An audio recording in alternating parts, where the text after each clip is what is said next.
Alright guys, let's look over some of the progress on the yard. I know it's been quite a few days since I posted an update. What we're gonna do now is just sneak outside and I'm gonna show you the door as best as I can. Okay. This is the door. I have to Mod Podge it so it's waterproofed better.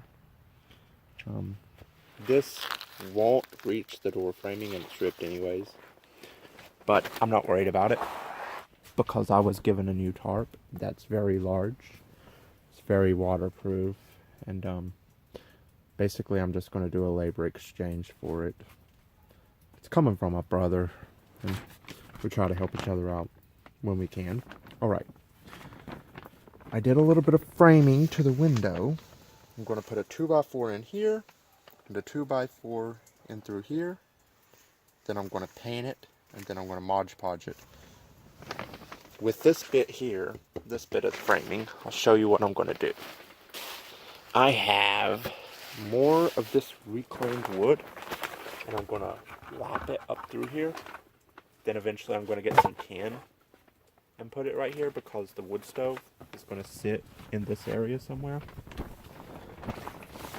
It all sounds good in theory.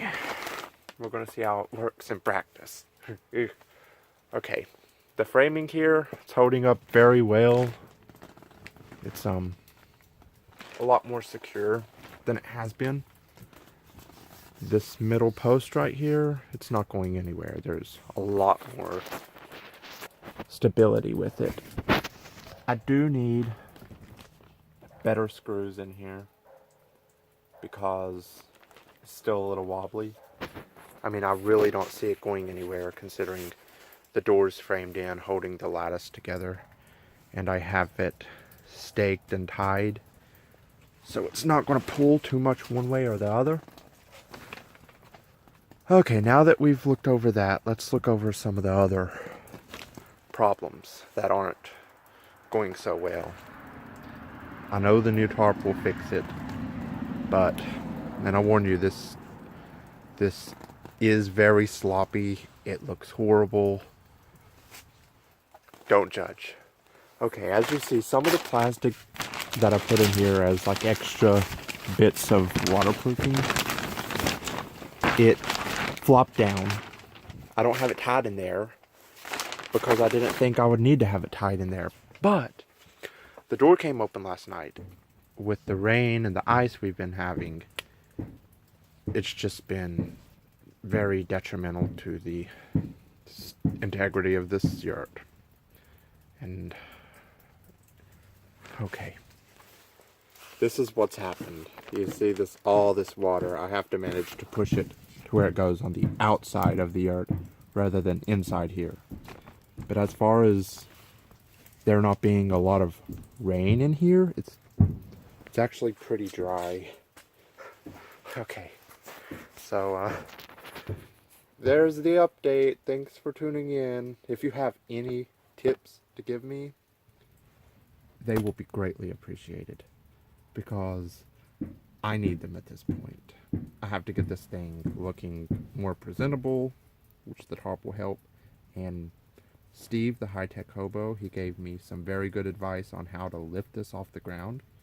I was going to take it down and redo everything, but he told me I should just lift it up and put the pallets in and cut them and screw them, and basically he told me to lift it up and it all just fell into place. I know how I'm going to do that. And for this centerpiece, to give it more stability, I'm going to find an industrial spool that comes up to maybe right here.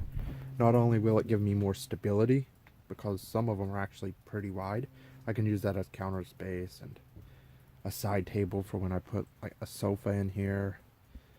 I think it's going to be great. I'm a little worried about the zoning issues I may have, but this is a temporary structure. I could take it down in 2 hours if something happens, and there will be no trace of it other than like a dead circle in the yard.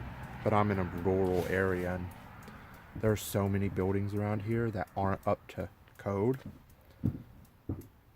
Outbuildings mostly. There's not like houses that look dangerous, but there's a lot of outbuildings around here that wouldn't meet code. So I don't think anybody's going to make much of a fuss about it. I mean, I'm in the country. So let's hope not. But I'll keep you updated if there are. Alright, thanks for tuning in.